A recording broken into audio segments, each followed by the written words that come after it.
trans response to Lewis Hamilton's Snapchat.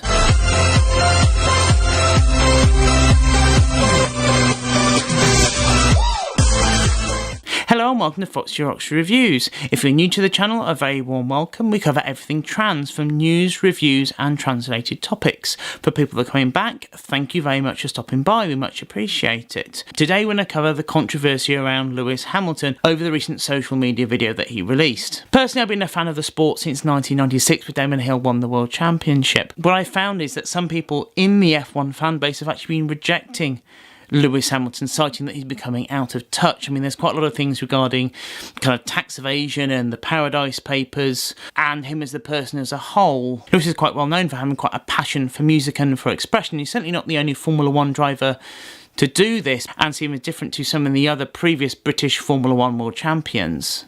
And this is why I was a little bit surprised that Lewis was the one to post this video. I'm so sad right now. Look at my nephew. Why are you wearing a princess dress? Is this what you got for Christmas?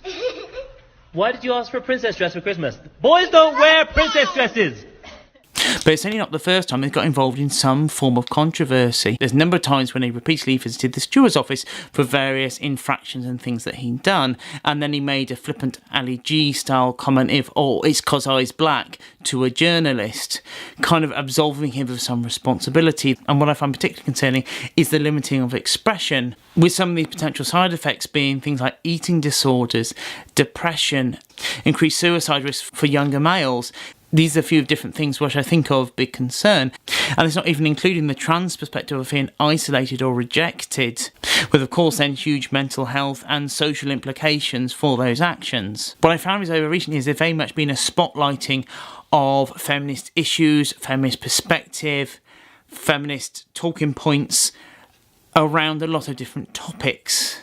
Now that in itself, I would argue, is a good thing and is a positive thing to happen, but with that has come some ultra-feminist opinions, and in lots of ways what comes with that is very anti-masculine, and I think there's very much kind of a kickback to that and feeling being squashed in on a lot of different sides. And what I think is very telling at the moment is there's just not enough communication. You're having certain like ultra-feminist groups or famous individuals basically stating how they want things to be, but there's no discussions about how that might impact someone else, and I think that is partly causing this issue.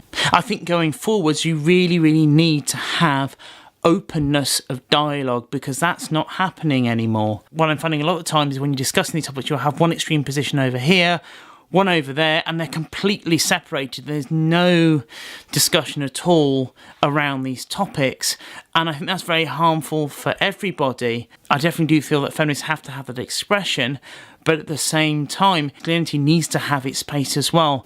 I think it's really great you have this expression of this feminist perspective, but it does deeply concerning you always have the desire from the ultra-feminism to try to marginalise the masculine identity and the masculine expression. So it's not that I condone what was said by boys don't wear dresses, but at the same time I do wonder whether there's an overspill there. I do think there's a wider expression from just male to female, but even with these established identities, there is a wanting to find a place. I think what I want to end on here is the freedom of expression. No one can tell you who you are, what your identity is, what you should be. It's for you to find out and for you to explore that. And I think a lot of these issues we're having in society, as I said earlier, is causing a multitude of issues. It's not just one issue, and it's not just affecting the trans community, and it's having a lot of negative ramifications. And I just really hope we can be just more open and understanding to different expressions and to different people's challenges. Anyway, thank you very much for watching. I do really appreciate it. If you do have any more ideas or comments for videos, please do let me know. You'll have the Twitter, the Instagram and the email. And as always, please subscribe.